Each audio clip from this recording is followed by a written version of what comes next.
We commend unto thy hands of mercy, most merciful Father, the soul of this, our dear brother departed. And we commit his body to be consumed by fire. Earth to earth, ashes to ashes, dust to dust.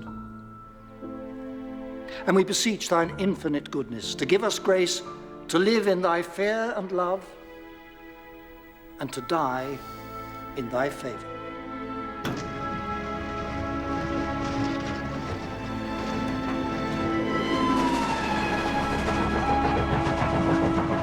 My dear friend, one moment, please.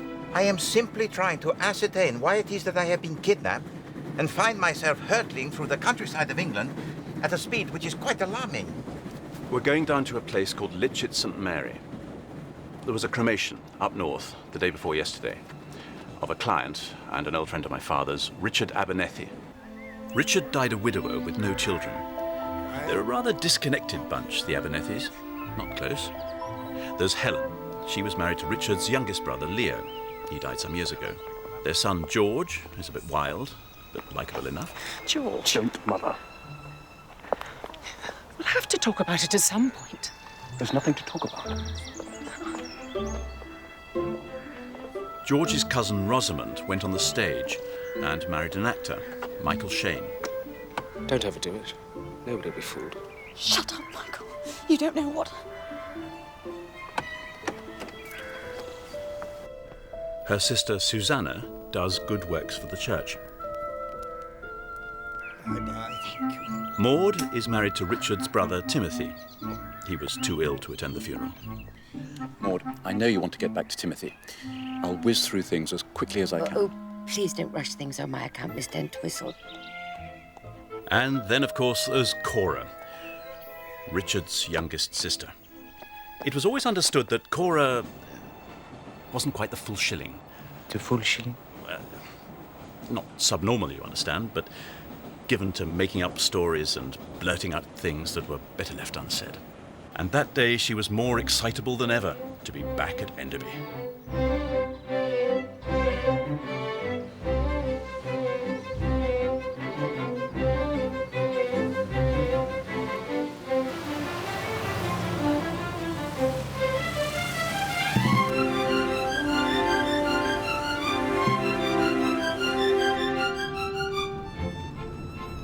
Enderby! I've missed it so much.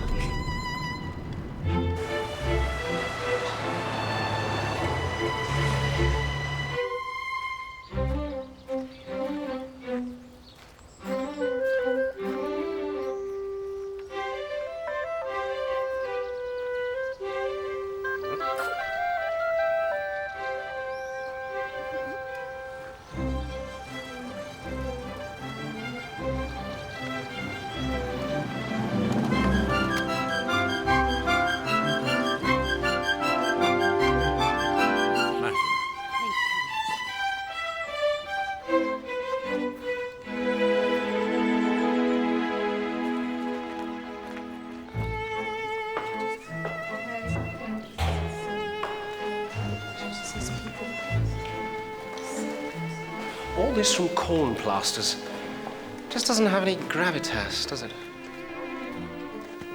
Why, everything's the same. It hasn't changed a bit. I don't know why we've all come, really. George is going to get the lion's share, and the rest of us tuppence halfpenny. What? Oh, yes, well, I might throw out a little Maundy money if you'll promise to be good. But Helen says you're working for the Church Mission Association, Susanna. Yeah. Highly commendable. We're trying to help the needy children in Africa. Good, Richard.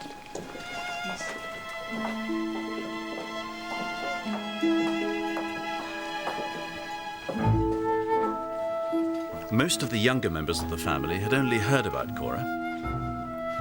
I'd only met her once. She hadn't changed much. Still as unguarded as ever. Dear Lanscombe, do you remember when you used to bring meringues out to the treehouse for us? Madam? I do, Miss Cora. We had a tree house in the grounds. We'd camp out down there when there were parties and watch the guests arrive. Timothy, your father Leo, your mother Geraldine, and me. Oh, the doll's house. Oh, it's still here. And the same old toasting fork we used to toast muffins on. Cora hasn't changed. Just put on weight. And all the books, and all the paintings. Honestly, what a fright. The outfit is totally unsuitable. Look at that false hair. Don't be catty, Rosamond. Aunt Cora ran off with a penniless Italian painter. She was just a girl. It's rather romantic. I have to go and see the old tree house. Oh. Seems downright unbelievable looking at her now. George? Gilbert.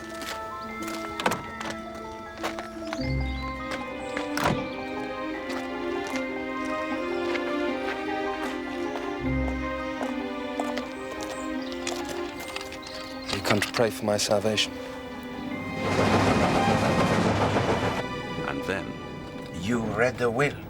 Yes. You see, the family expected his nephew George to get the lion's share, as he was Richard's favourite, while his brother Timothy would get nothing at all. They'd fallen out years ago. As you may know, Richard appointed me executor of his will. Did he leave me anything? After legacies for the servants, an annuity for Lanscombe, and a small award for myself, the house and the estate are to be sold, and the proceeds divided equally between Timothy, Cora, Rosamond, Susanna, and Helen. What about George? It seems George has been disinherited. How much? Well, I can't say with any accuracy, but it should be ample to cover your needs for the foreseeable future. Oh, goody. I shall go to South America. I was as surprised as everybody else. I knew Richard had intended George to be the sole heir. Yeah. That's what had been in every version of the will. I'd been on leave, so I hadn't had a chance to read this latest version. Richard did change it frequently, adding this and that, but never so dramatically as this. Helen, could I ask you to stay on and go through Richard's things? I can't believe that Richard has disinherited George. I was here, with him at Enderby, almost to the last. I nursed him. He always led me to believe that George was to inherit the estate. To change his mind without a word of warning. Yes, he didn't say anything to me. But at least you're all right. Your visits to him were a great help. Oh, for heaven's sake. It's George I'm concerned with. And then Cora properly put the cat among the pigeons. Still, it's been hushed up very well. Of course, it's quite the right thing to do. I mean, I can't do any good making it public. I'm sorry, I don't quite understand what you mean, Cora. But he was murdered, wasn't he? Aunt Cora? Cora, really? Oh, sorry. I didn't mean... Oh, how stupid of me. But, yeah, I did think from what he said... Oh, dear, forget I said anything. It was really very stupid. Please, forget it. I know I'm always saying the wrong thing, but... Sorry. Sorry. I'll make arrangements for the house and the estate to be put up for sale as soon as possible. I mean, you could have cut the atmosphere with a knife. So this is why we're going, huh? To see this Cora and ask her to explain? We're going to see her, yes. But unfortunately, we can't ask her to explain. You see, yesterday afternoon, Cora was hacked to death by an intruder with a hatchet.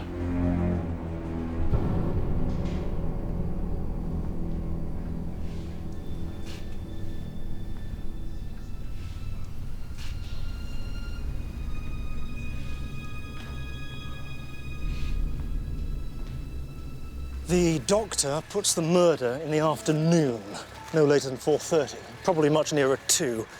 Somebody smashed the kitchen window and attacked Mrs. Galaccio in her bed. A particularly brutal attack, as you saw. 6 or 7 blows were struck. But she was in her bed during the daytime? She'd slept badly. She sent the companion into Reading to exchange some library books and took a couple of sleeping pills. So she'd have been drowsy, if not already asleep, when they broke in. So a hatchet seems, well, excessive to say the least. I suppose the companion could have done it. 2 women living together alone. You never know what quarrels and resentments build up, but by all accounts, they got on well. And was anything stolen, Inspector? Just a few bits and pieces of jewellery, nothing of any value. And of course, they could have taken whatever they wanted. And this is the odd thing. We found them shoved in a hedge not far from the cottage. I suppose the murderer may have had a sudden panic or a fit of remorse, but in my experience of criminals, it's unusual. So, with your permission, of course, Inspector, I would like to pay a visit to this companion. Oh, please do. She's a sensible enough woman. Let me know if she says anything new. Oui. Merci. And then, on top of everything else, I discovered there was a break-in at the office on the day of the funeral. The Enderby deeds are missing, and I haven't had a chance to attend to it. But if the deeds are missing? The house can't be sold, and the family can't get their share of the money. A break-in on the day of the funeral? The deeds of the house go missing? This is indeed a big coincidence, n'est-ce pas, monsieur? Yes, I suppose it is. Listen, Poirot, you will take the case on, won't you? It would be a great favour to me if you did. Oui, monsieur. I will take the case. The inspector assures me she didn't suffer. The first blow would have killed her. Dear, I do hope so. I'm so glad you've come, Mr. Entwistle. Mr. Poirot. Mademoiselle. I don't know Mrs. Galaccio's family. I'm rather nervous about meeting them. Mrs. Galaccio bought them at sales. She always thought there was a chance of picking up something worthwhile.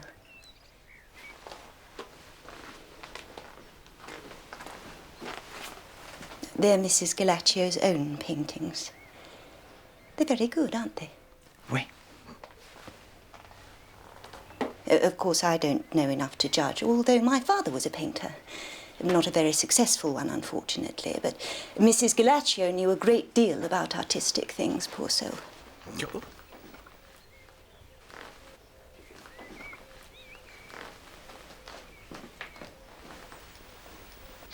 Ah, it is the oil paint.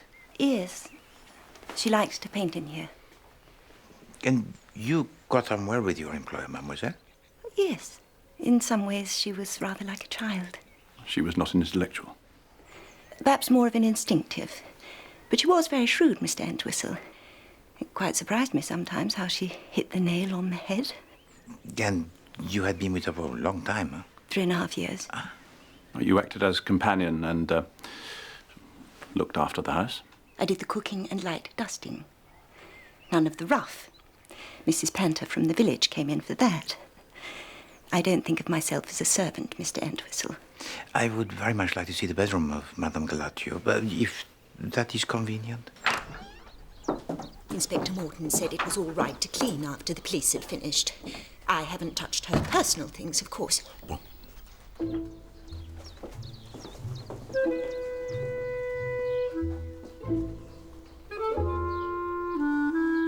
Did Cora talk about her brother's funeral?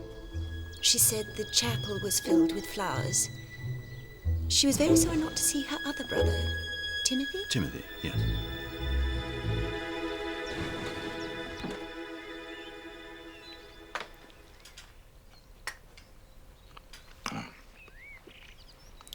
C'est très délicieux. These scones, they're made by you, huh? I've always had a hand with cakes. Oh dear, that sounds as if I'm boasting. No, not at all. You do not boast, mademoiselle.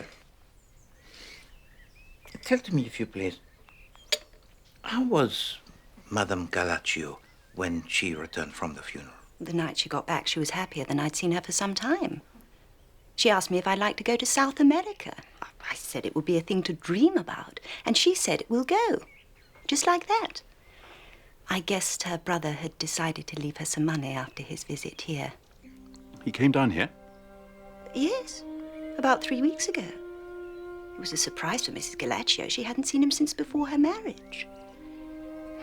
It quite upset her, realizing he was so ill. He told Cora he was ill? Yes. It reminded me of an old aunt of mine. I wondered if he might be suffering from some softening of the brain. Why did you think this?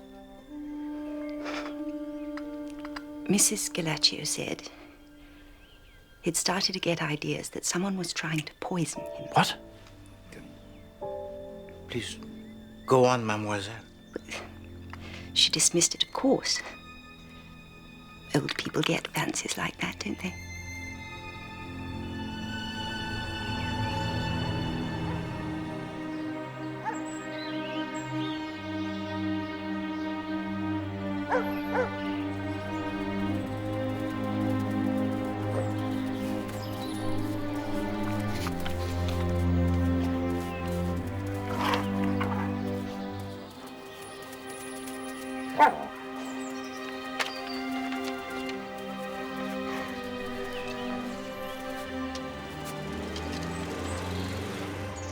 Imagine the desperation of the people when the rain doesn't come and the crop fails. It's hard for us here in England to believe there is poverty and hunger in the empire. Our vision of Africa is one of exoticism and adventure.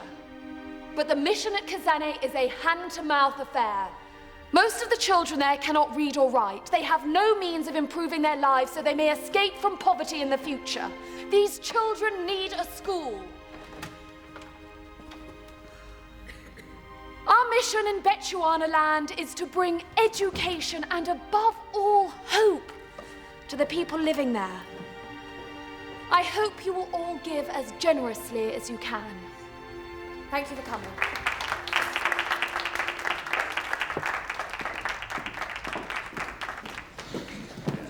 So few people are interested in mission work.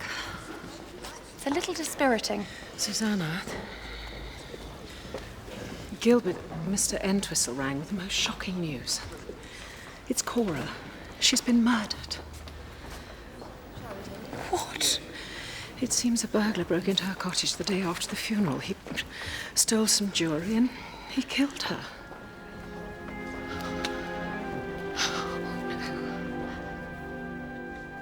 Well, she must have good nerves to stay in there on her own. I suspect it is that she has nowhere to go until she gets another situation. Monsieur, I discovered this. And please, don't say anything to anyone about what I told you. It may be a mistake. Your loving brother, Richard. Good Lord. Does that mean he told Cora who he thought was trying to poison him? Perhaps. Cora Galaccio announces that her brother has been murdered, and then the very next day she is killed most brutally. Well, let us suppose that she was speaking the truth, and that your friend Richard Abernethy was indeed poisoned. Who benefited from the death of Richard? Well, the whole family, apart from George, of course. And myself, to a small degree. Ah, so you yourself are a suspect? Now, look here, Poirot. Non, monsieur, je fais une blague, I make the joke. Monsieur, we shall go to see the family. And we shall tell to them that I investigate the death of Cora only. That way we may be able to catch them off their guard. No, it is necessary that I ascertain the whereabouts of each and every member of that family on the day after the funeral. You're entering just a tad early, my sweet. So I don't enter on, and now he says he's going to show her the evidence. No, darling, you enter on, she despises him, and you don't sit down immediately. You just keep standing until... How exciting. You're most frightfully famous.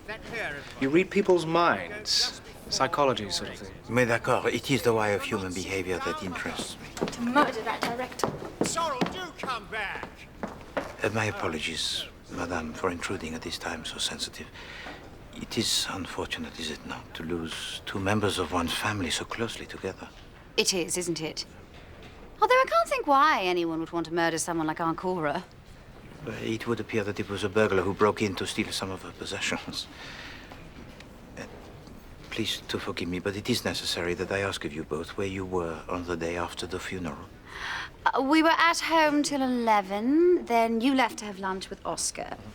I was to meet my friend Jane, but we missed each other, so I had a lovely day shopping. We dined after the show and got back to the flat about midnight. You do not feel well, madam? First night nerves. I'm always queasy, especially when it's absolute rubbish, like this one. I must say, it's the most marvelous luck, Uncle Richard leaving us all this lovely money just now. It means that we can produce our own plays. We've got the chance of an option on a rather good piece.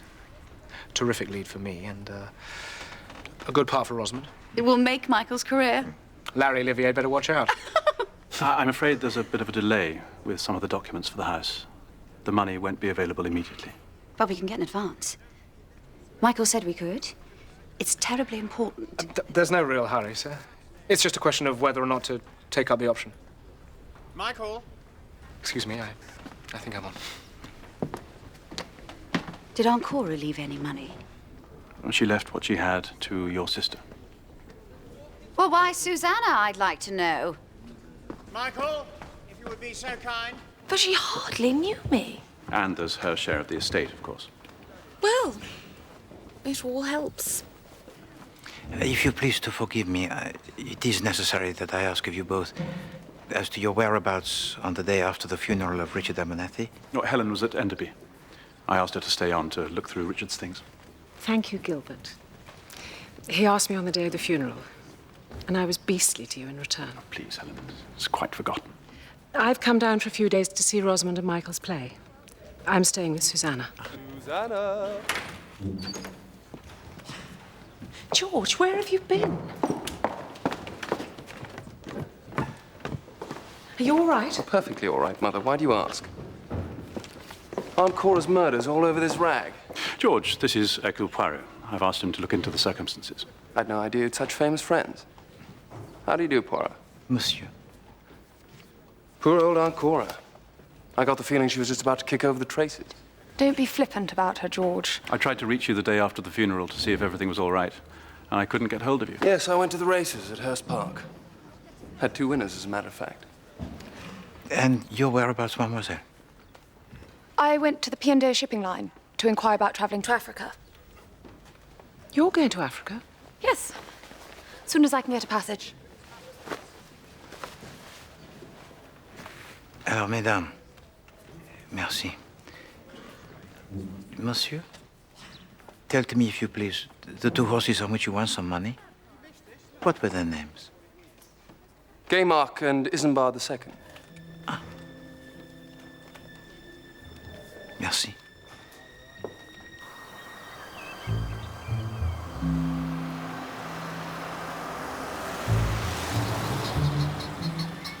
When was the last time you saw Cora Galaccio, madame? Oh, I hadn't seen Cora since our wedding. I didn't like to say to Timothy, your younger sister's completely batty, but I'm afraid that's what I thought. And she had this strange habit of putting her head on one side. Rather like a bird. Very odd. Very odd.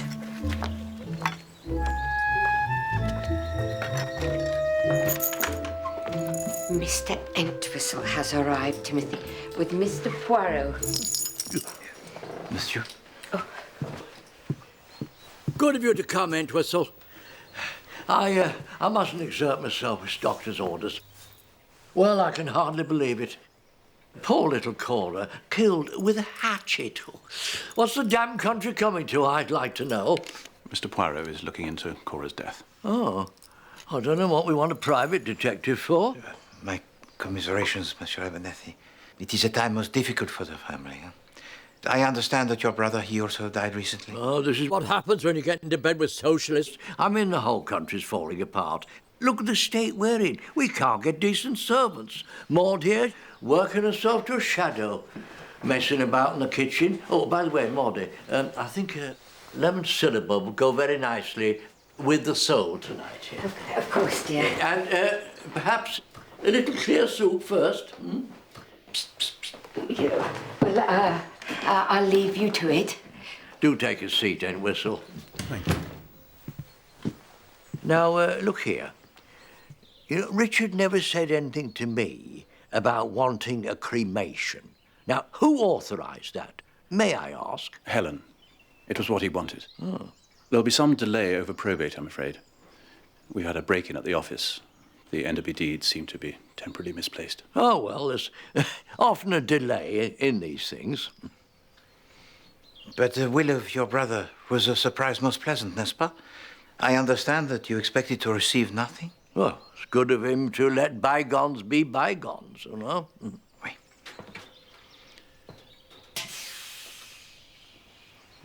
Madame is mending the car. Oh, yes, she's had to learn how. We can't afford the cost of garages. And I mean, obviously, I can't do it. I mean, that old heap's always breaking down. Broke down on the way home from the funeral. Didn't manage to mend it herself. She had to take it to a garage. Ended up having to put up overnight. Oh, the cost of hotels these days, you know, it's outrageous. Oui, c'est scandaleux. Now, look, Entwistle, I'm not well enough to have anything to do with inquests or burials. You'll have to attend to all that side of things for Cora. I mean, order a wreath, of course. I don't know what one puts on a stone when it's murder. You can't very well write, entered into rest, or anything like that. O Lord, thou hast seen my wrong. Judge thou my case. It is the Bible, Lamentations. Yes. Yes, it's appropriate, if somewhat melodramatic. Don't shoot! I never meant for it to turn out like this. Damn you! You deserve to die for what you have done.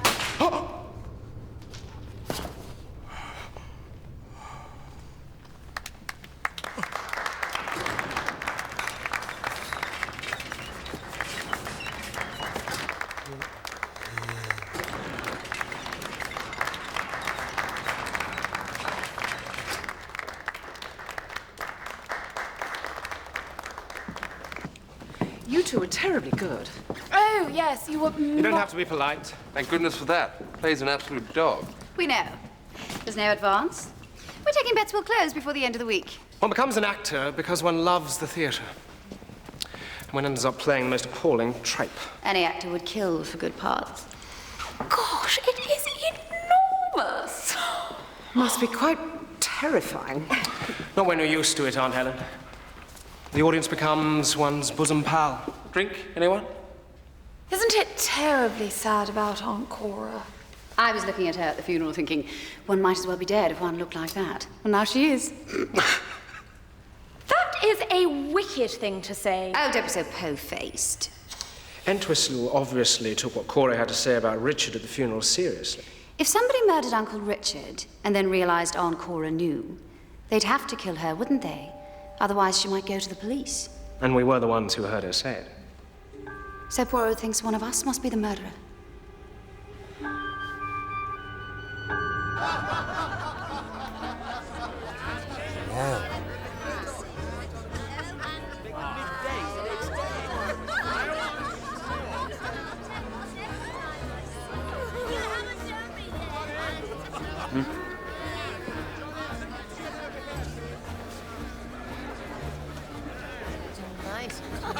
Why didn't you come to the restaurant with us?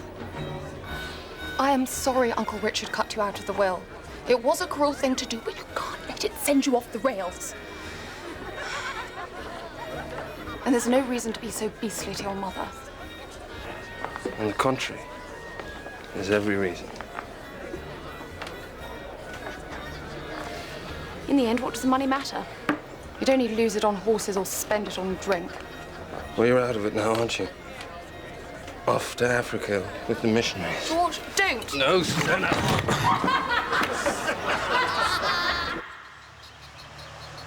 No, they tried to pull the wool upon my eyes, monsieur. They're all lying, the whole family.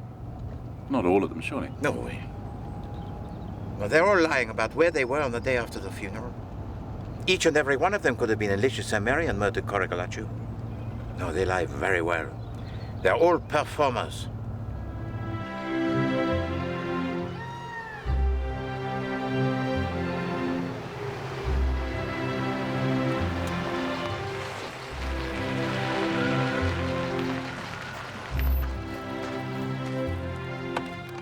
Welcome to Enderby, Mr. Poirot. Merci.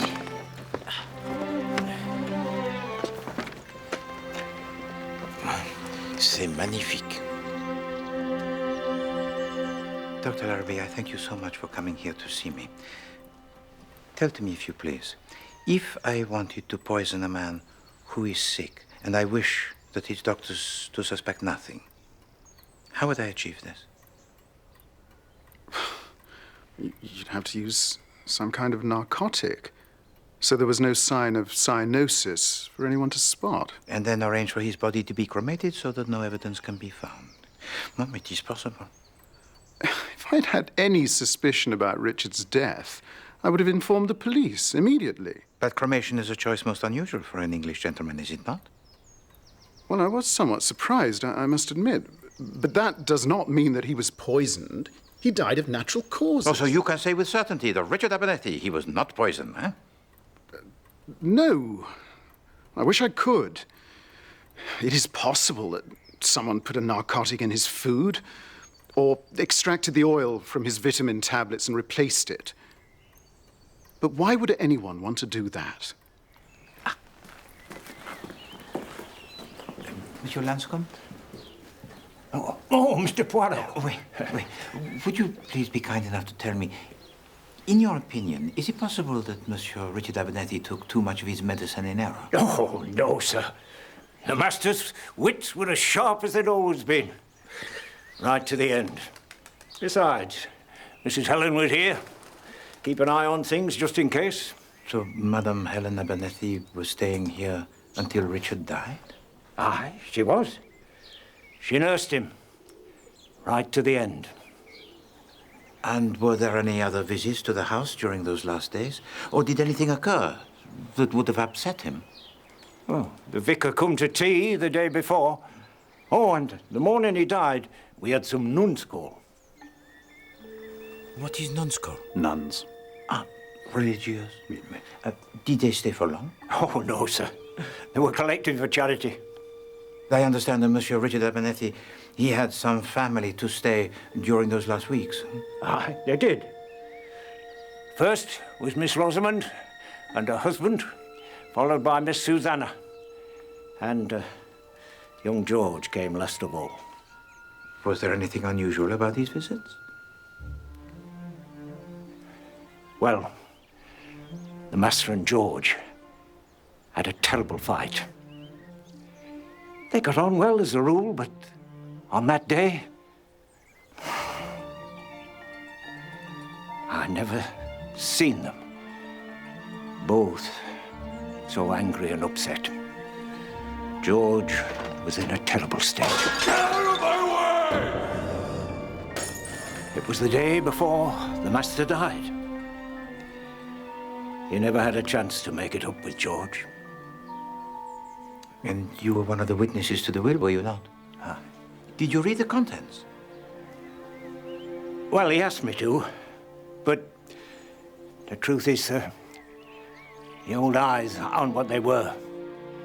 I didn't want to tell him I couldn't see, in case he asked me to go. But I just looked down the page and... Page? It was more than a page. Oh, no, sir. I remember it well. It was just one page. It's not Richard's signature. It's very like it, but it's not his signature. It's a fake, Poirot. The whole bloody thing's a fake. How could I not have spotted it?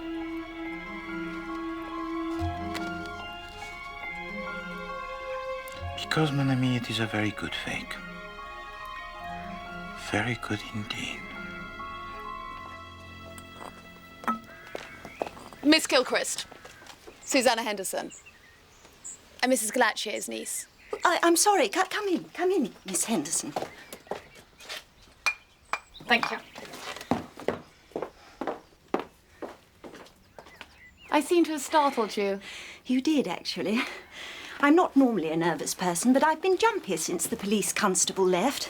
The doorbell rang half an hour ago, and I could hardly bring myself to answer it, which is silly, as a murderer is unlikely to come back and ring the doorbell, isn't he? It was only a nun collecting for charity. Miss Gilchrist, Aunt Cora left what she had to me. I'll be staying a few days to go through her things. Now, what are your plans for the future, Miss Gilchrist? I have to find another position. Well, you're welcome to stay on here till you find one, and I hope 3 months' salary will help. That's very generous, Miss Henderson. These are Mrs. Galacio's own paintings. She and Mr. Galaccio lived in Brittany and then in Cornwall. Fishing boats are so picturesque, aren't they? Mrs. Galaccio did say she'd leave me some of her paintings. These ones she painted herself, I mean, as a memento. Oh, help yourself to any of these you want. Did you want anything else? Oh, no, nothing more, thank you. She left me a lovely amethyst necklace. One could always make picture postcards from these. Did she copy? No. Mrs. Galaccio was a true artist.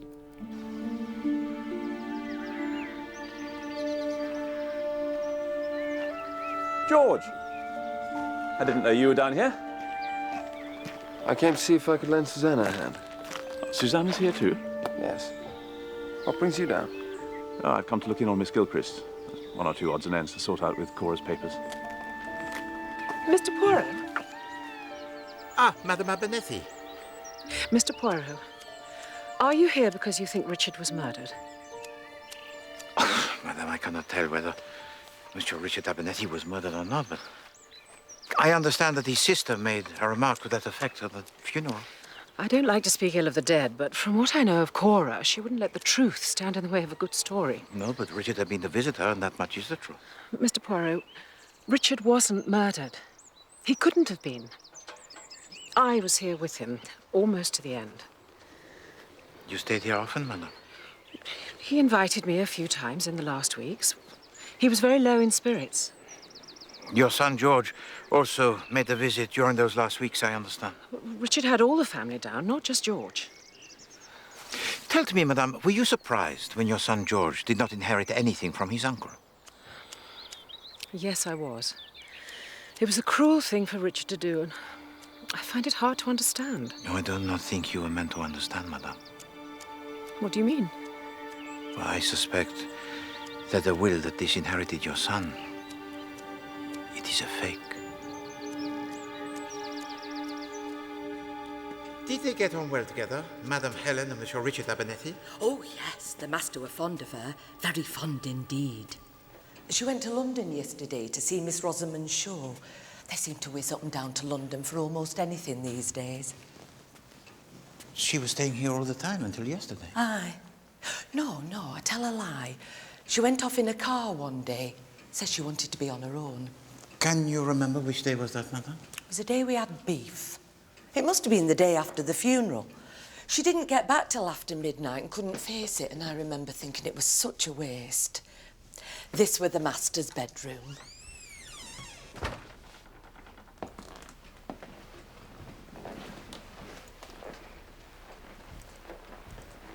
And his medicines, they were kept in here? Yes, sir, by his bed. Merci.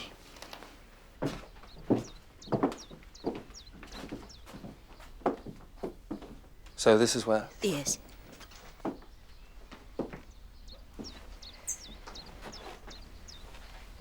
That's one of Mr. Galaccio's paintings. Racy? Are you always such a prude, Susanna? Oh, excuse me.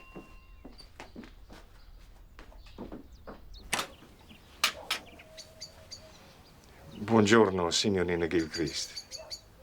Oh, dear. Oh, my goodness. You'd better come in, Mr. Galaccio.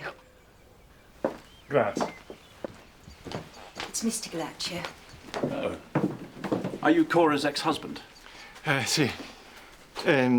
Cora had written a letter asking me to come to look at a painting she had found, which she thought might be valuable. Gilbert Entwistle, family solicitor. Piacere. Susanna Henderson, Cora's niece. I am sad to meet you at this sorrowful time, signorina. George Abernethy. Piacere. Perhaps this is not the most appropriate time for the valuing, signorina. It's better I take the painting away. No, old chap. I don't think anything should leave the house. No, you must value the painting. Now that you're here. Mrs. Galaccio hoped it might be an Italian primitive. Do you think it's worth anything? Accumulato sporco per molti anni. Dirt. Dirt is a wonderful thing. It gives a patina of romance to even very bad painting. I am glad, perhaps, I do not have to disappoint poor Cora. This painting is probably not even worth the meager shillings she paid for it. Mi dispiace. You were hoping for something valuable, were you, Susanna? I thought you'd no interest in worldly possessions. It's not for me, George. It's for school books in Bechuana land. Ah.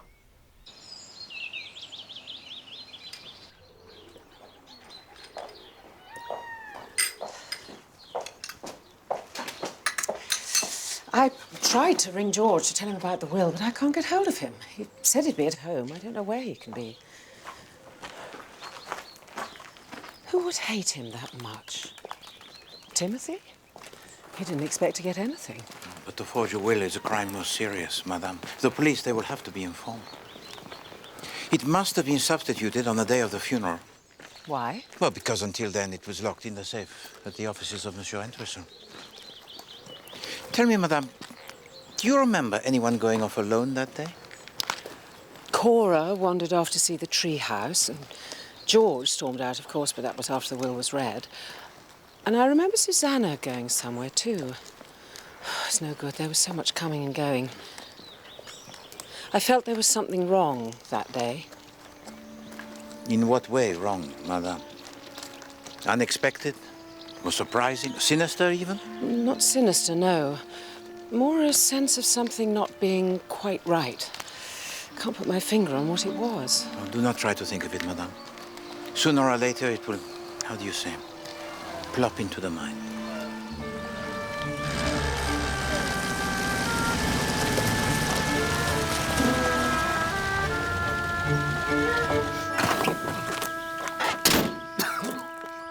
Come on, Maud.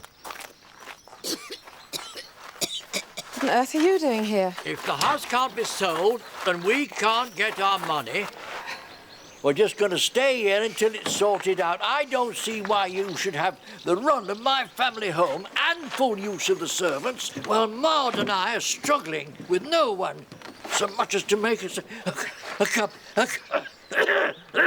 of tea. Get Lanscombe, Maud. Tell him to bring the chair. Cora was not an artist, but she had the temperament of an artist. She seemed to me a woman who didn't care tuppence about convention or doing the right thing. Admirable, I'd say. Very refreshing. As a girl, she was piena di vita. Come si dice, how you say, so full of life. Oh, excuse me, I must catch the train back to London. Signorina. Bye, Mr. Galaccio. It's very nice to meet you. Thank you. Bye. I'd better be going too. Find my way back to the hotel? Yes, it's easy to miss. But you can see the church. So.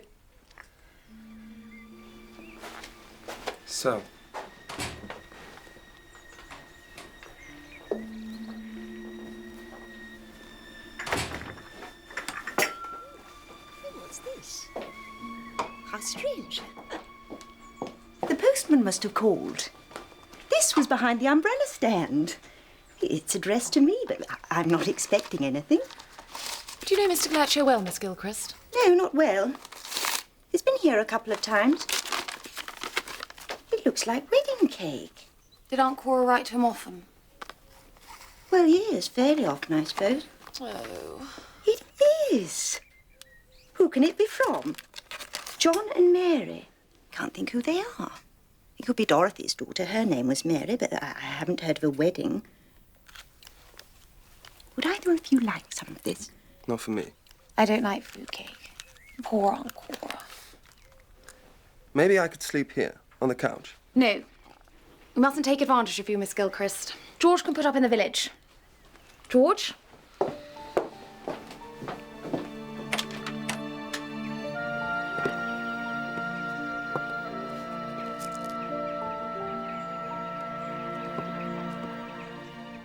It just seemed odd to me. I thought I'd better let you It's the King's Arms Hotel, Litchit St. Mary. Of course, there may be a perfectly innocent explanation. C'est possible, bien sûr. Oh, that is most useful information, monsieur. Most useful indeed. I will join you there in the morning. Bonne nuit, mon ami. À demain. Good night. There's no going back now. I didn't know it was going to turn out like this, did I? I certainly didn't think that painted little French popinjay was going to be here, sticking his nose where it doesn't concern him. It's a disaster, Timothy. We'll get caught. Not if we keep our nerve. We've just got to make it seem as if it never happened.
What's wrong?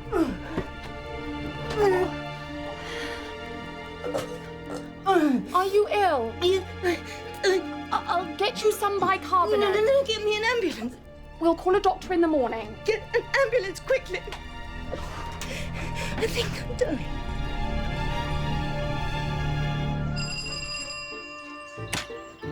Miss Henderson, Yes.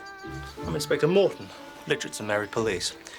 Are you sure you gave the doctor a complete account of what Miss Gilchrist had to eat and drink last night? Yes, we had the same thing. Macaroni au gratin and a custard pudding. Coffee afterwards. Why? She must have had something that you didn't have. Poirot, somebody's tried to poison Miss Gilchrist with arsenic. No, that's impossible. Oh, the wedding cake. I'm afraid I've not finished clearing up in here.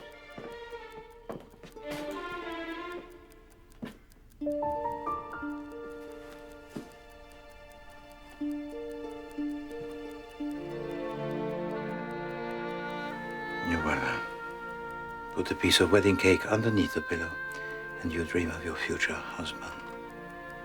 And that is how the saying it goes, n'est-ce pas? Why on earth didn't she tell us? No doubt because she felt that she would appear foolish, having such hopes. I am so very sorry, mademoiselle. Why would anyone want to kill me, Mr. Poirot?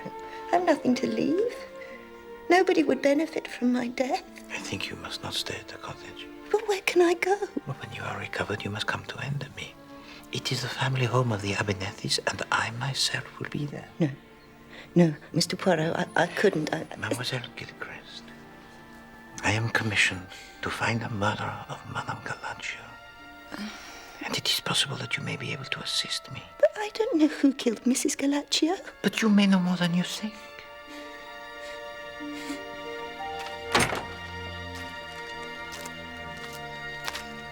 Susanna, what are you doing? I'm going. Where? I don't know. Anywhere. Africa. You can't run away now. Don't be cowardly. You are being beastly since you lost out on that money. It's not about the money. Isn't it? Isn't that all you really care about? Don't go, Susanna. Come on, we're in too deep. I'm frightened. Don't be frightened. When you've done what I've done, fear becomes somehow meaningless. Signor Galaccio. Signor Entwistle. May I introduce Monsieur Hercule Poirot? Signor, I have heard of you, of course. And me also of you, Signor. Your reputation, it goes before you. I am commissioned to investigate the murder of your late wife, Signor. And I wish to invite you to Enderby, the home of our brother, Richard Abernethy. Are you sure I would be welcome? I was not allowed in the house of Signor Abernethy when he was alive. Yeah, with the family, they're choosing keepsakes from the house before it is sold, and perhaps you would like to choose something on behalf of your late wife? If you insist, I come. Merci, Senor. Good day. Senor.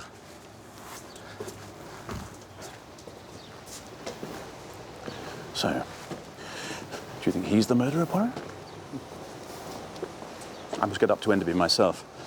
I hate the thought of poor Helen stuck there with Timothy and Maud. I also wish to speak to Madame Helen Abernethy. I will meet you there, mon ami, but first I must go to the theatre. Look, Poirot, please, don't pester Helen. She had nothing to do with all this. She wants to find out the truth as much as we do. But she has no alibi for the day after the funeral. She was at Enderby. No. She left Enderby early in the morning and did not return until late at night. Well, that's as maybe, but she didn't kill anyone. She wouldn't. She benefited from the death of Richard Abernethy just like the others. You are fond of Helen Abernethy, mon ami. Huh.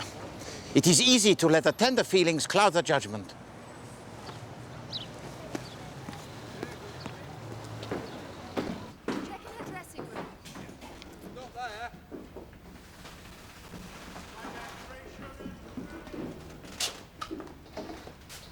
You said you'd get away tonight. I'll make up for it on Friday, I promise. Miss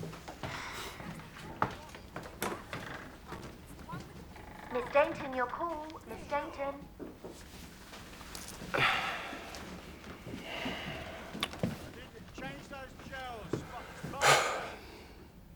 Poirot.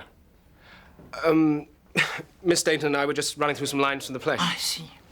So you rehearse your parts? You're not trying to insinuate anything, are you? No, monsieur. I never insinuate. But I was hoping to see your wife. You just missed her. She popped out. I would like to invite you both to Enderby. Monsieur Entwistle wishes the family to choose some keepsakes from the house before it is sold.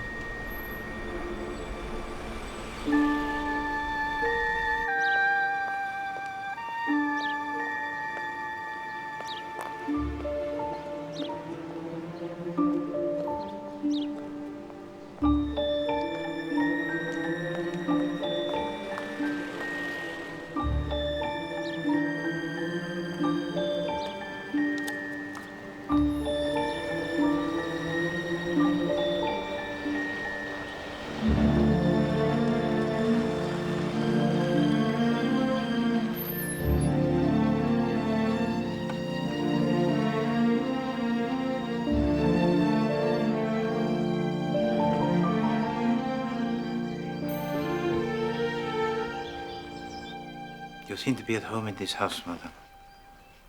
It is sad that it is to be sold, n'est-ce pas? One has to accept what comes in life, Mr. Poirot. There's no point in regrets and looking back.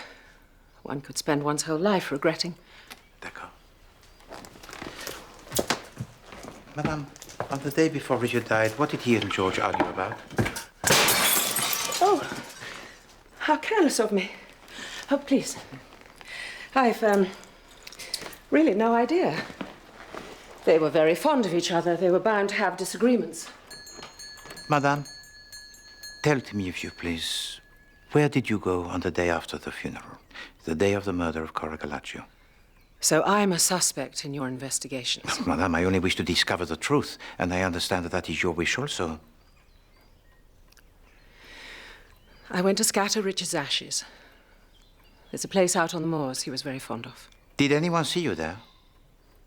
No. It's an isolated spot. Madame, I have invited the family to come here to Enderby. You're setting a trap for someone. No. I do not yet know enough.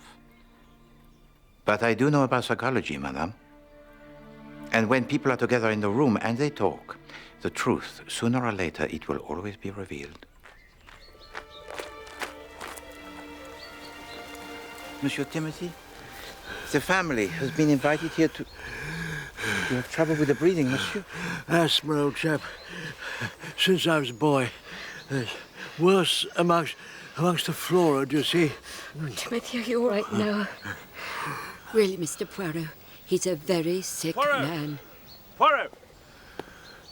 The deeds of the house. I've just found them in my briefcase. I must have been carrying them round with me the whole time. Helen, the deeds. They've just turned up. So, the house can be sold. I'm going to the village. I want to get these sent down to the office right away. I'll drive up in the morning, then. OK. Oh, I'll be late tonight. I'm dining with Oscar. Darling Oscar. Give him my love. He'll be pleased to see you after all this time. Anyone would think I hadn't seen him in months. We lunched together the day after the funeral. How funny! He rang up yesterday and said he hadn't seen you since the opening night of Silver Swan, which was, 6 weeks ago? Oh, he's forgotten. The old idiot's going off his head. Don't take me for a fool, Michael. You were nowhere near Oscar that day. What about you? You said you were going shopping with Jane. Jane's in America. Has been for months.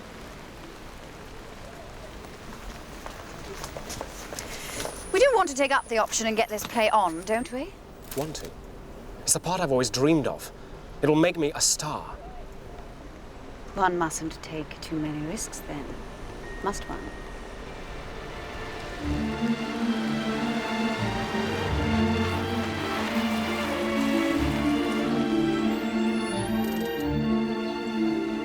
Signorina, buongiorno.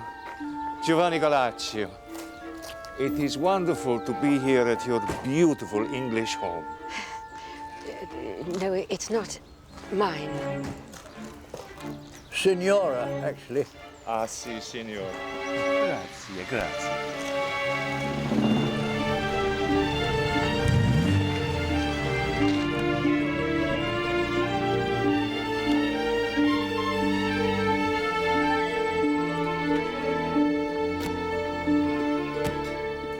Are we choosing keepsakes? Because if we are, Michael and I want the green malachite table in the drawing room. Can't have that, Rosamond. We want it.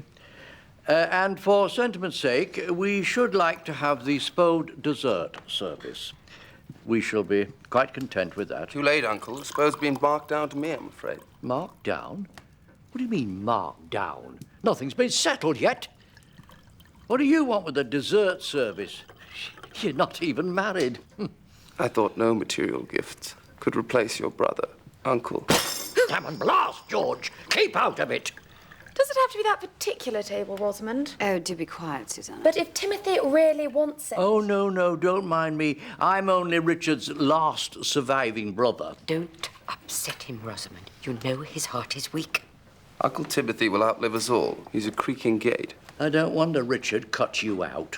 What do you mean? The table is just right for the new play.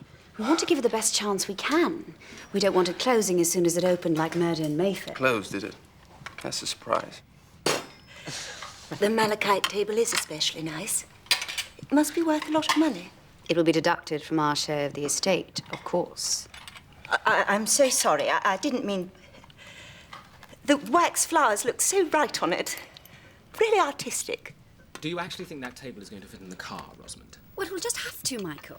I'm not coming back here for anything. Rosamond, you really are the most stubborn individual.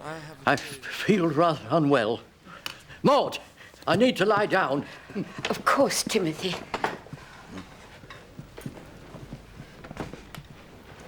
Honestly, that man, does he do it? Maud spends her life waiting on him hand and foot. Yes, it's extraordinary, isn't it? The way some women are loyal to buffoons of husbands, when other men who should inspire real loyalty, are made fools of. What was Cora's cottage like, Susanna? Did you see any of her paintings? Yes. They're rather touching. I think she copied from postcards. Oh, no. Mrs. Galaccio would never copy. She was a real artist. I remember at least one occasion when she suffered from sunstroke because she wouldn't stop when the light was right. Timothy has gone to bed. Miss Gilchrist, would you kindly prepare a tray of milk and biscuits? He needs a snack when he wakes up. I'll do it right away, Mrs. Abernethy.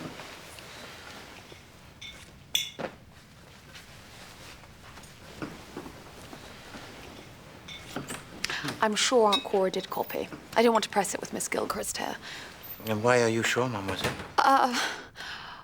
Well, her paintings are mostly seaside scenes, and there's one of Paul Flexen, the lighthouse and the pier.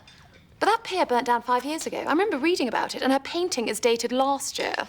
Oh, yes. And then in her bedroom, I found an old postcard of Paul Flexen with the pier still in place. Was this the first time you made a visit to Litchit St. Mary, mademoiselle? Yes. Even if she did copy, I mean, it's not a crime, is it? I mean...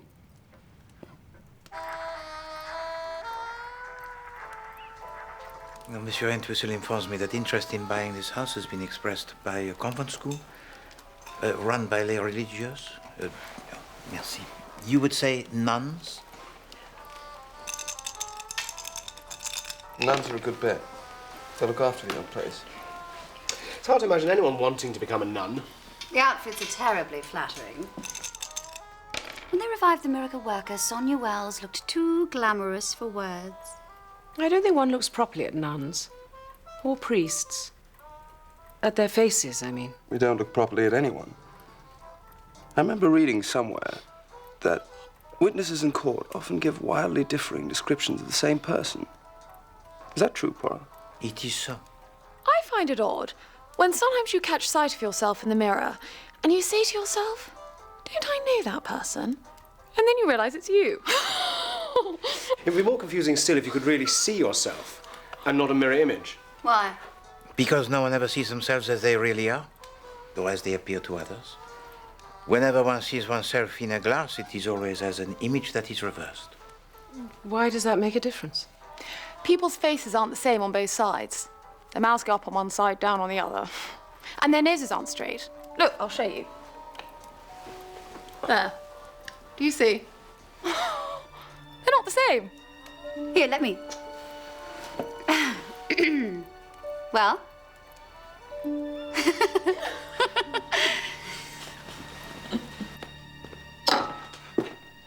You should be in bed, mademoiselle. I'm getting Mr. Timothy's cocoa. Can I make you some? Oh, that is most kind, but I prefer to make my own.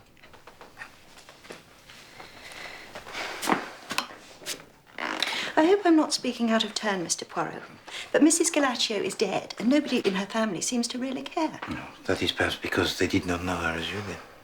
Young people nowadays seem so uncaring. They don't know what it is to be alone in the world. The journey of life, it can be hard for those of us who travel alone, mademoiselle.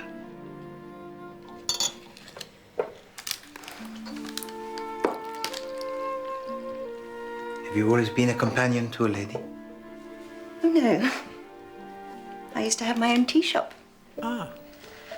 The Willow Tree. That was a delightful little place, Mr. Poirot.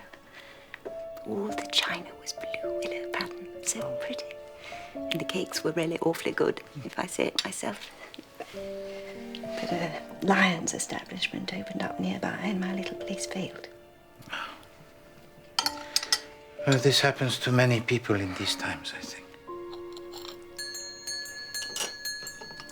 It's Mr. Timothy's bill.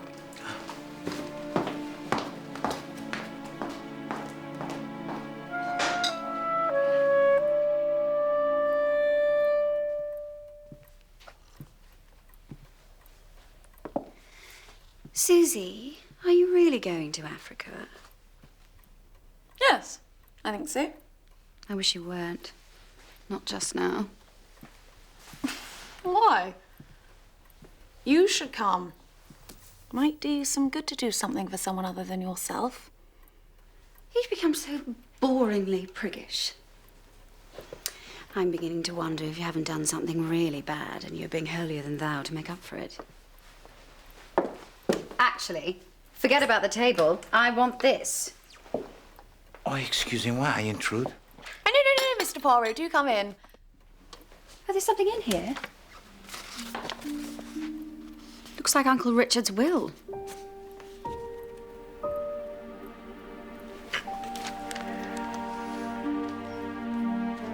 This is the last will and testament of Richard Abernethy, whereby I revoke all former wills made by me.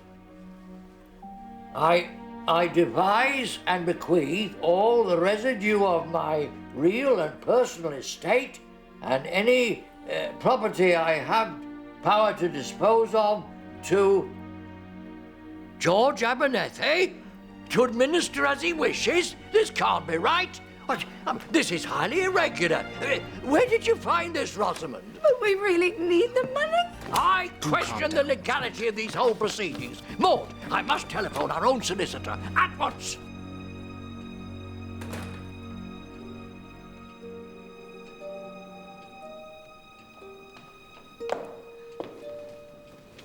George, I know this is what Richard intended.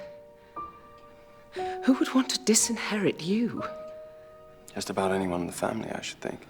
Well, whoever it was must have murdered Richard. I can't believe it.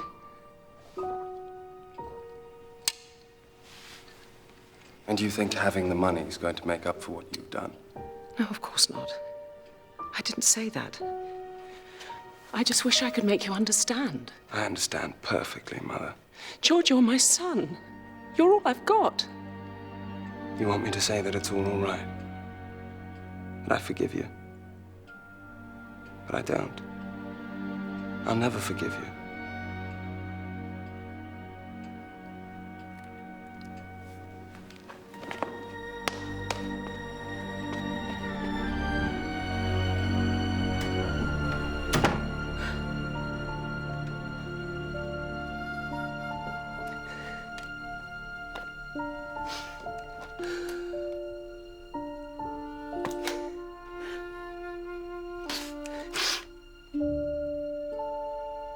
Because no one ever sees themselves as they really are, or as they appear to others. Whenever one sees oneself in a glass, it is always as an image that is reversed.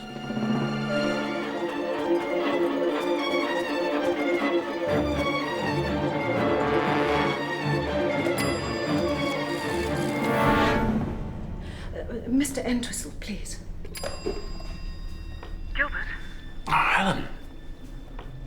What is it? I'm sorry if I woke you, but you're the only one I can trust.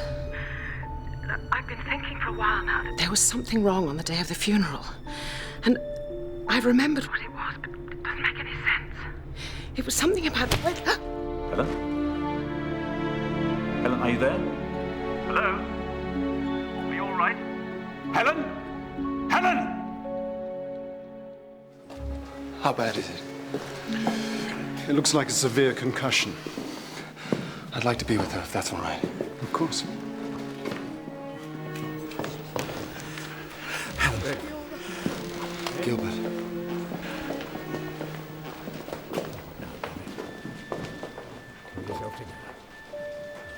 Signor Galaccio, I have a commission for you. She'll be all right in a day or two if it's a concussion, won't she? I hope so. Lanscombe, do you know where the wax flowers are? They were on the green malachite table. Madam Helen Abernethy broke the cover of glass by accident. They've been put in the cupboard under the staircase with the things that need mending. How can you be thinking about wax flowers when Aunt Helen has been carted off to hospital? I'm sorry about Aunt Helen, of course. But we have meetings about the play next week. I shouldn't be surprised if that Galaccio chap took them. He got a taxi from here in the middle of the night. Well, he is coming back, isn't he? Come with me, Michael. I'm not getting into any dark corners by myself after what happened to Aunt Helen. What do you mean, Rosamond? Well, she was cotched, wasn't she? I thought she fell and hit her head on the doorstep. Don't be naive. Somebody cotched her. Oh, George, is she all right? It's obvious. A detective in the house looking for clues. Uncle Richard poisoned. Aunt Cora killed with a hatchet. Miss Gilchrist sent poisoned wedding cake, a faked will, and now Aunt Helen struck down with a blunt instrument. George! Whoever faked the will must have coshed Aunt Helen. You can't think anyone of the family faked the will and hit Helen on the head? There was no one else here. Oh, you should be doing that, Poirot. You're the detective. Find out who faked the will. For God's sake! It was me. I faked the will. I faked the will to disinherit myself. All right, everyone?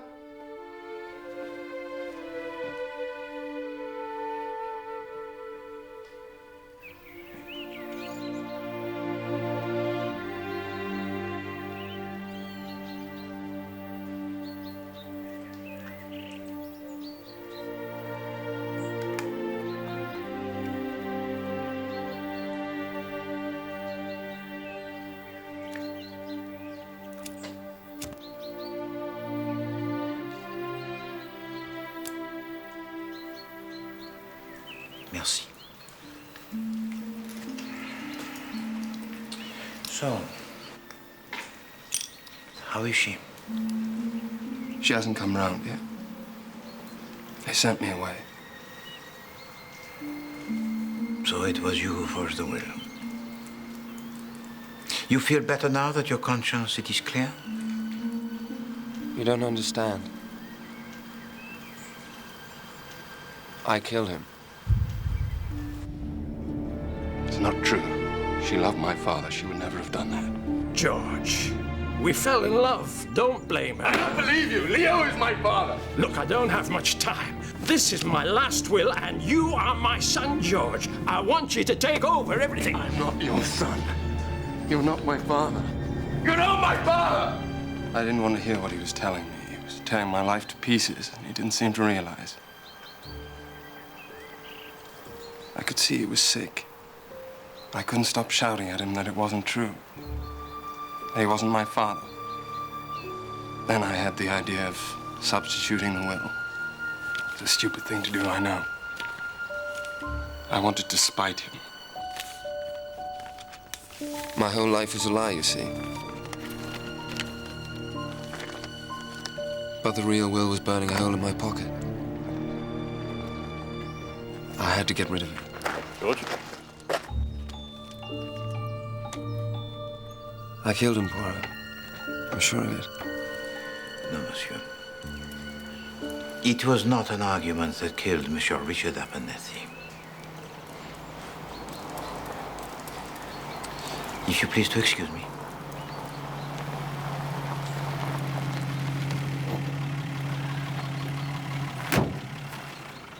I'm here to question Susanna Henderson.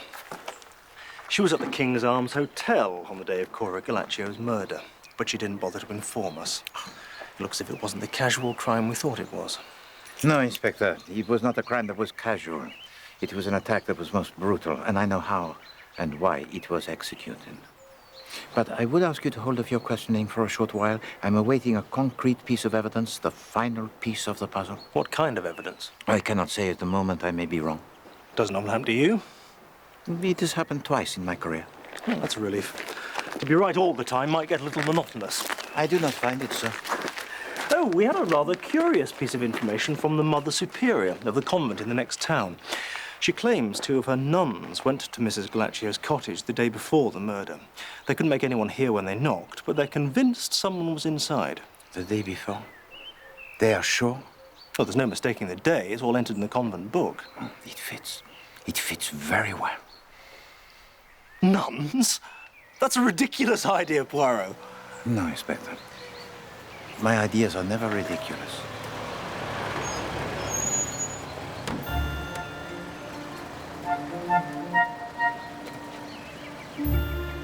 Enfin. All of the pieces of the puzzle are in place.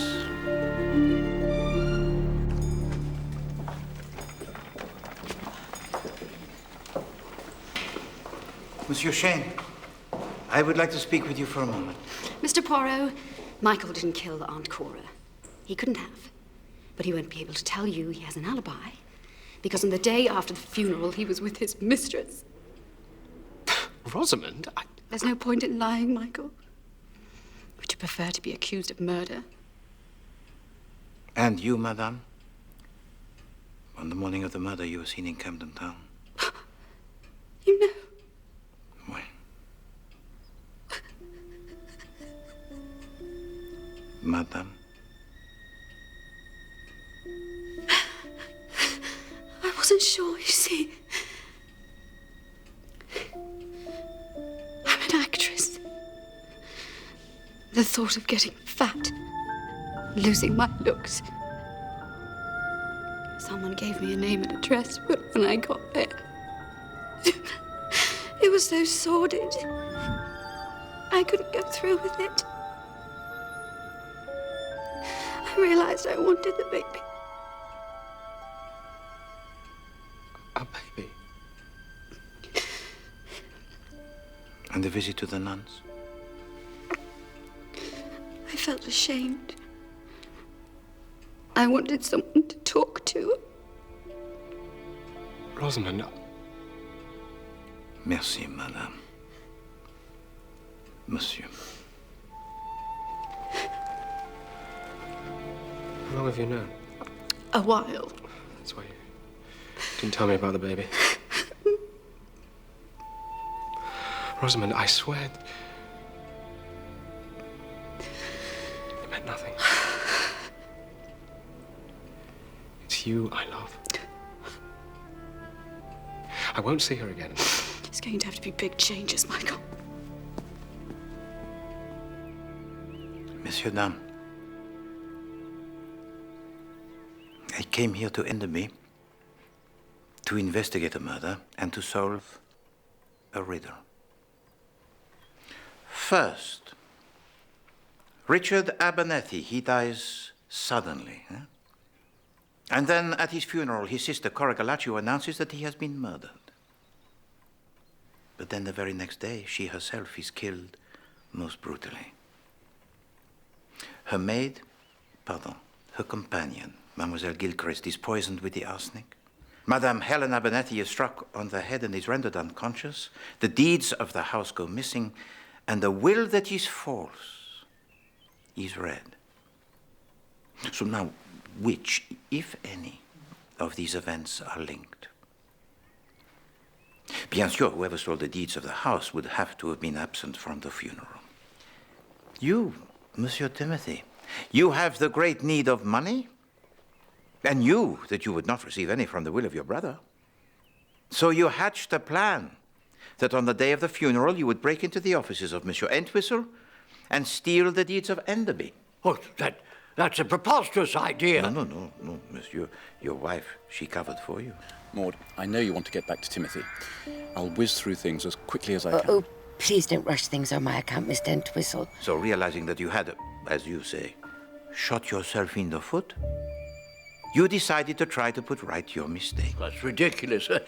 I'm an invalid. Are you, monsieur? Certainly, when I talked with you, you claimed to have had an attack of asthma. It's a lot of nonsense. I think he's called your bluff, Timothy. No, monsieur. You were desperate enough for money to stoop to theft. The question remains, were you desperate enough to stoop to murder?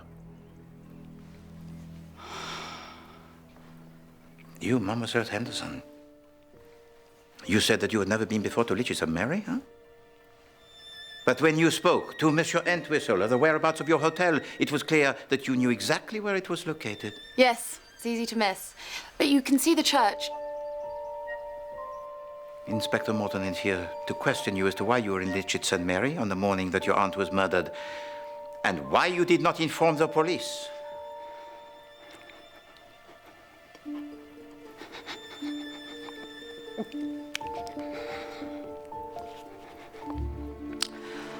The morning after the funeral, George rang to say he was going down to see Aunt Cora to ask about what she'd said at the funeral. He doesn't have a car I offered to drive. And did you see her? No, we didn't get to Aunt Cora. We went to the hotel.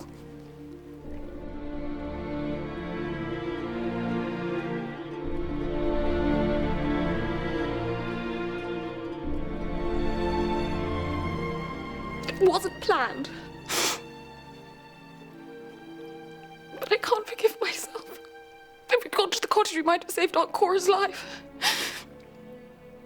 And we're cousins. It's all wrong.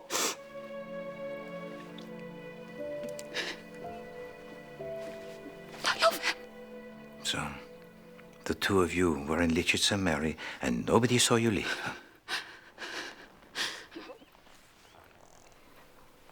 So now I turn my attention to motive. Because it is the psychology of human behavior which interests me. Each and every one of you would have killed Cora Galaccio to stop her revealing your murder of Richard Abernethy. But are these two deaths inextricably linked?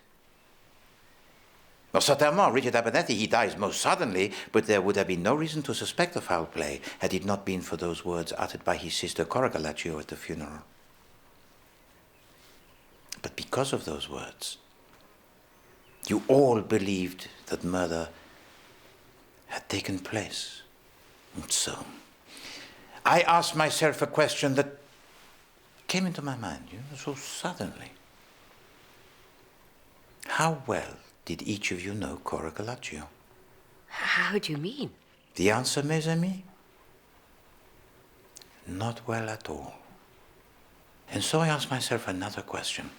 Suppose it was not Cora Galaccio who attended the funeral that day. So Aunt Cora wasn't Aunt Cora? Somebody else was murdered? No, madame. It was Cora Galaccio who was murdered, but perhaps it was not Cora Galaccio who attended the funeral of Richard Abernethy. No. The woman who attended the funeral that day, she came for one purpose only, to exploit the fact that Richard Abernethy had died most suddenly and to implant into the minds of the relatives the thought that he had been murdered. And this she managed to do most successfully. What nonsense. I mean, what was the point of it? Permit me to explain. If Cora Galaccio announces that her brother has been murdered and then she herself is killed the very next day, then those two deaths are bound to be considered cause and effect. And for Hercule Poirot, the prime suspect would be one of the family. But if Cora Galaccio is killed and the cottage is broken into, and Hercule Poirot is not convinced by this burglary, then where is he to look? Close at home. At the woman who shared her house with her. You're not suggesting I'd commit murder for an amethyst necklace and a few sketches? No, mademoiselle. It was something much more important than that. One of the sketches of Cora Galaccio was of Paul Flexenberg. It was Susanna Henderson who observed that it must have been copied from a postcard because it showed that the old pier was still in place. But in fact, the old pier had burned down several years before. And Madame Galaccio always painted from the real life. You told that to us, Mademoiselle Gilchrist. And then I remembered the smell of the oil paint as soon as I arrived at the cottage. You can paint, can you not? And you know a great deal about painting because your father, he was an artist, n'est-ce pas? And then Richard Abernethy, he dies suddenly. And the plan, it sprang into your mind. How easy for you to administer a sedative in her morning cup of tea to render her unconscious for the day of the funeral, while you play her part at Enderby. Oh, you knew Enderby well from hearing Cora Galaccio speak of it. So simple then to begin with a remark to Monsieur Lanscombe, well, to convince him of your identity. Dear Lanscombe, do you remember when you used to bring meringues out to the treehouse for us? But that's preposterous. Nobody would have been fooled for a moment. But nobody had seen Cora Galaccio for over 20 years. You wore her clothes, you padded yourself out to show her gain in weight. No one would have suspected that you were not Cora Galaccio. And because Cora Galaccio always wore the hair that was false, it was easy for you. But mannerisms are remembered. And Cora Galaccio had mannerisms that were most definite.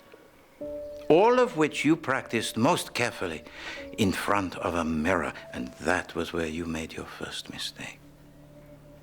You forgot that an image in a mirror, it is always reversed. So when you observed your reproduction, parfait, of the bird-like tilt of the head of Cora Galaccio, you forgot it was the wrong way round. And it was this that puzzled Madame Helen Abernethy at the moment that you made your insinuation. She could not quite put her finger on what it was, but then with all the talk about mirror images and how one sees oneself as others see us, she remembered. So she tiptoed downstairs to make a telephone call. But someone else was about. They followed her down to listen in. And fearful of what revelation she was about to make, struck her over the head. I never did anything of the sort. The whole thing is a wicked, wicked lie. It was you that day. When we arrived, I vaguely felt I'd seen you before. But, of course, one never really looks No. One doesn't bother to look at a mere companion help. A domestic drudge. But go on, Mr. Poirot, go on with this fantastic piece of nonsense. Merci, mademoiselle. I intend to. And then, to cover yourself still further, you planted a letter from Richard Abernethy to his sister, of course in a place where somebody would be bound to find it. And in this letter there was a phrase, oh, so cryptic, telling her that he had not long to live. And then you actually poison yourself with arsenic? Badly, but not fatally. Mademoiselle, you know that is a device that is also very old. It aroused my suspicions, but immediately. And what about the picture of Paul Flexen? I commissioned the valuer of paintings, Signor Galaccio, to go to the cottage, remove the painting, and take it to the London Academy of Art. If you please, Signor.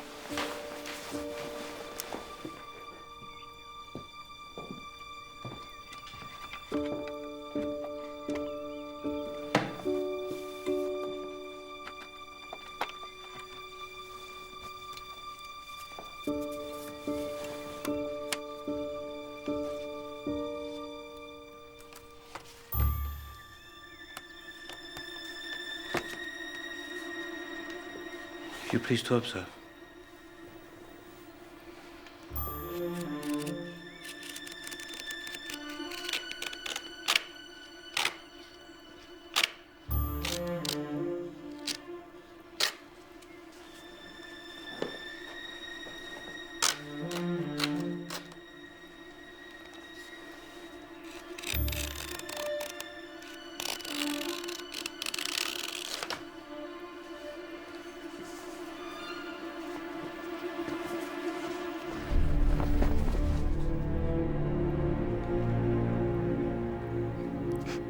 Voila. A Rembrandt. Authenticated by 2 experts. I recognized it immediately. She didn't. Always going on about how much she knew about art and unable to recognize a Rembrandt when it was under her nose. She was a thoroughly stupid woman, endlessly wittering on about this place and what you all did as children. You don't know how truly stultifying it is to listen to someone talking about the same things day after day and pretending to be interested. Oh, yes, Mrs. Galaccio, and really, Mrs. Galaccio, and in truth, just bored, and nothing to look forward to but more of the same. And then a Rembrandt.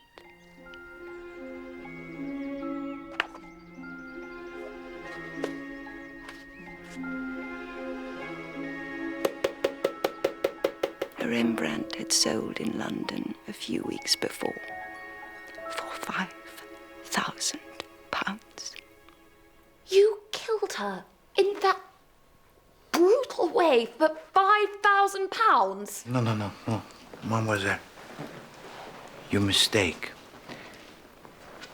£5,000 would have bought and equipped a T-shirt. You understand? It was the only chance I'd ever get. I had to have a capital sum. A chance to recreate the willow tree. My own little place. Freedom. Independence. A servant to no one. Perhaps you'd like to come along with me, Miss Gilchrist. Of course, I don't want to be any trouble. If I can't have my little tea shop, nothing much else matters. Very silly of me. I always do the wrong thing. Please forgive me. It was really very stupid. Sorry. I'm so sorry. Extraordinary. How did you work it out? What made you suspect her? It was the flowers of wax. Mademoiselle, you remember when you and your sister were arguing on the evening that everyone arrived here? Mademoiselle Gilchrist remarked how artistic the flowers of wax looked on the table made of malachite, but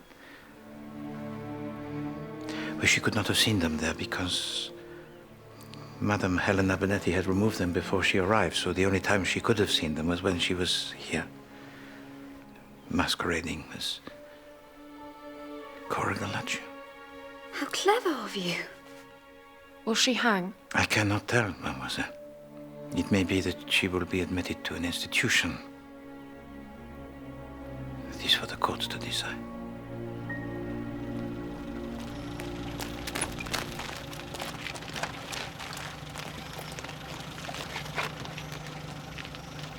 I feel I should go. Give it a try at least.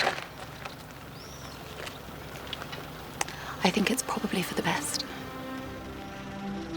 Goodbye, sir. How long will you stay away for?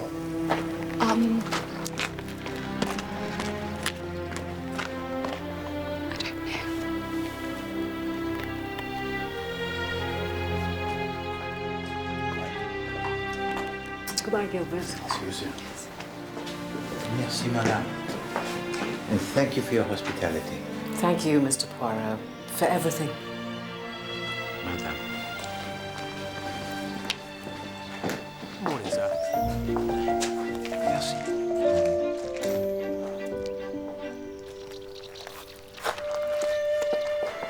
Oh, goodbye, my dear. Don't stay away too long.